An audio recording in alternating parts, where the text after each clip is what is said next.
I believe that every doctor from other country has slightly different story, but I think we have something in common. Whether joining the NHS from abroad or returning to the NHS after a period of absence, doctors will have their own individual learning needs and challenges. Often their experience in placements under supervision can make or break their decision to remain in the NHS. Ruta Gavanate is a GP from Lithuania and on completing her training moved to the UK. Once qualified enough, she took up a supervised placement in a GP practice in London. Sometimes you don't understand because of slangs, because of abbreviations. You're not able to express your thoughts properly. You want to say something, you have in mind something, and you just feel incapable to say that. And you say some kind of nonsense, then you get back the reaction. You feel completely awkward. Also, the system is overwhelmingly different. It's completely different. It's just so much new information. And also your sense of humor just plummets. Eventually you just don't know who you are. Why did you come here? And the worst, when you start to compare yourself with other colleagues who are brilliant, who are very fast, very efficient, has very good medical knowledge. That's the worst. Then you start actually questioning yourself. Rachel Levine qualified in the NHS and worked as a GP until she decided to move temporarily into the private sector. On deciding to return to the NHS, it took her over 2 years to get back on the performers list, finally getting a part-time placement, which she worked at alongside her other job in private practice. I was so lacking in confidence. I questioned everything I did. I was anxious that every patient I saw would then, be seen again and be found to have something terrible, that I'd mismanaged them. I really was seeking a lot of reassurance, but I didn't want to keep asking people because I felt like it looked I was asking for compliments, which I wasn't. I just wanted to know I was doing well enough. My supervisor played a very, very big and important part because he's my authority and he's probably the best teacher I've ever had. He has amazing clinical knowledge, that's for sure, but he's also very good in explaining things and just solving other problems like psychological issues.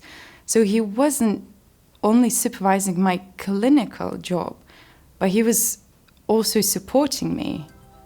Rachel had a different experience. I think to have had the opportunity to have a proper discussion about what it is you need to know, and for other people to be aware that that's what I was all about, would have been much more valuable. Because instead, I just felt that there was nothing I did properly. There wasn't an aspect of this job that I did properly. And the only thing I was good at was listening to patients. Thoughts that I might chose the wrong speciality. Am I good enough? Am I clever enough to work as a GP? So I didn't tell this to my supervisor, but I think he noticed that. So he spoke to me about this and he encouraged me a lot. And basically we came up to the same conclusion that this is transient. I think it's very important to see doctors as people as a whole, rather pigeonholing them as trainees and non-trainees who are just here for service provision. Alice Fung-Hwa Man was college tutor for anaesthetics in North Middlesex Hospital when all the trainees in her department were withdrawn. And we had to fill those gaps.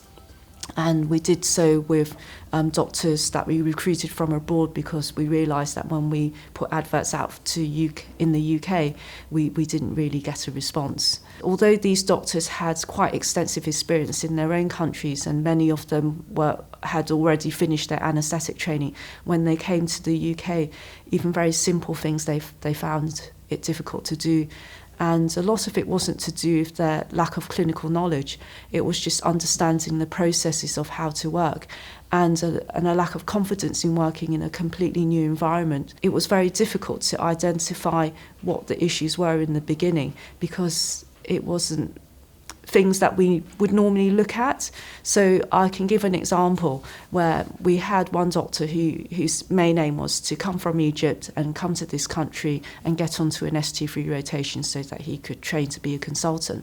So in order to do that, he would need to have completed basic level assessments for the anaesthetic curriculum, and he couldn't complete the assessments, and it wasn't because he didn't have the clinical skills or the knowledge, he just didn't know how to do the form. And it seems like a really straightforward thing to everyone else because there's nothing hard about what's written on the form. It seems very straightforward, but he just couldn't do it. And I spent weeks and weeks of meeting with him on a one-to-one for hours at a time. This individualised approach paid off. Whereas nationally, only a small number of IMG doctors progress into specialty training and succeed in postgraduate exams, everyone in Alice's department achieved what they were aiming for. The doctors who wanted to pass exams and get onto ST3 rotations all did. The doctors who had worked elsewhere, who weren't successful at their interviews, when they were at our hospital, achieved those goals in less than a year. Alize Haider is an anaesthetist from Pakistan.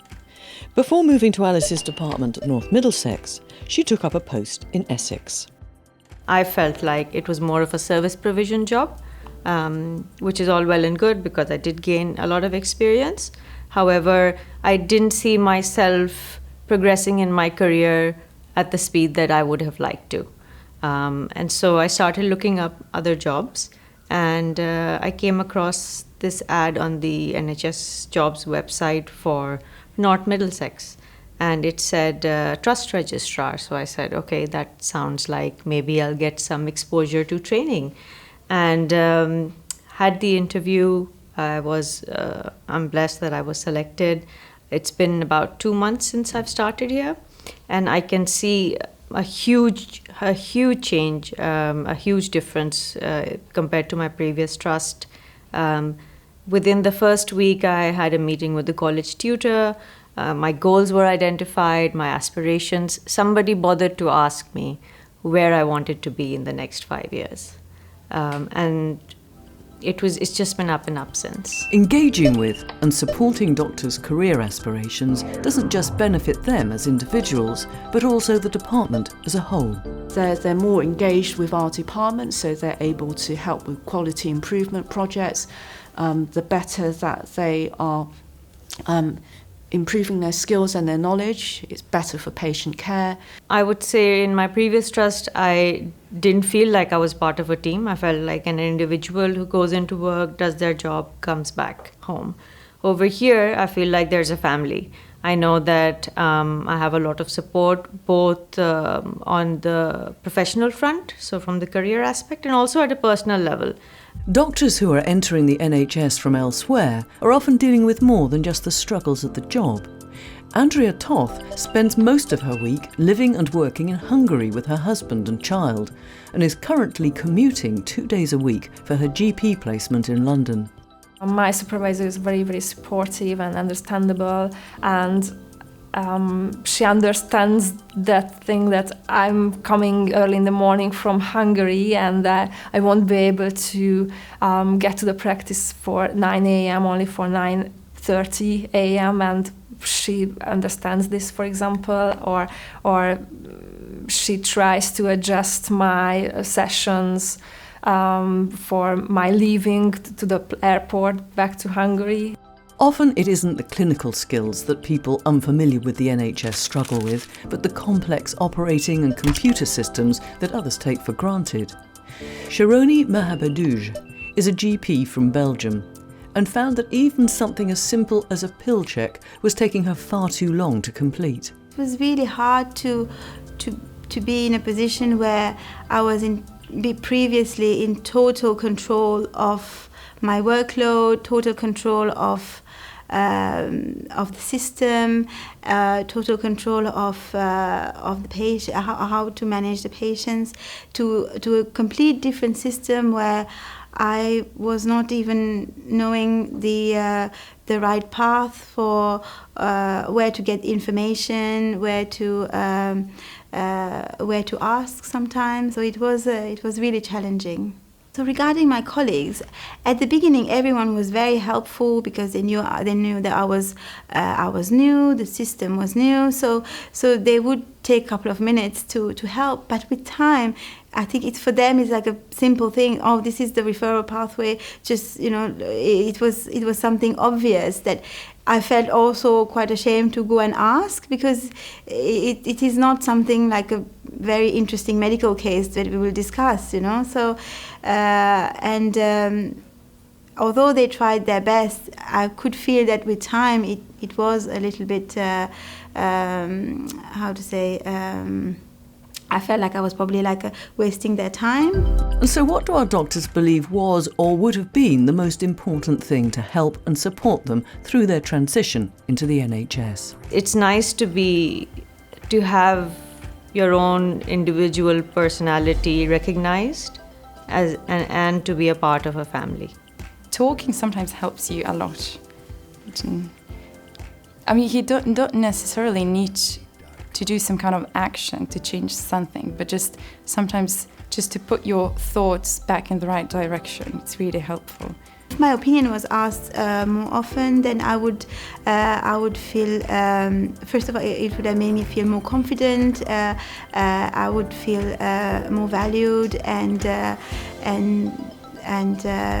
starting the day would not be so difficult, Yeah. I think somebody who's taken a bit like being a doctor, taking a history, takes a clear history of what where you've come from, what your plans are, and why you've come back into the NHS, and to listen carefully to what you feel your needs are.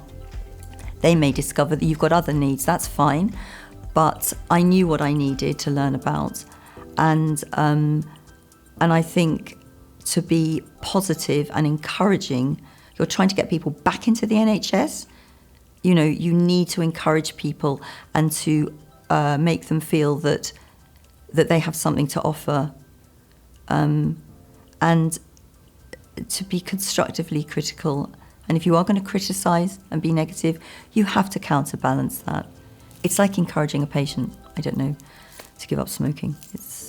After each day I'm leaving, when I'm going home, she reassures me that I am a strong part of the team, and I'm coming there, and I'm getting there, and I will be good, and I will be an experienced GP one day here. So I'm not hopeless, because that's how I feel. But she just reassures me every week that I am better and better each week.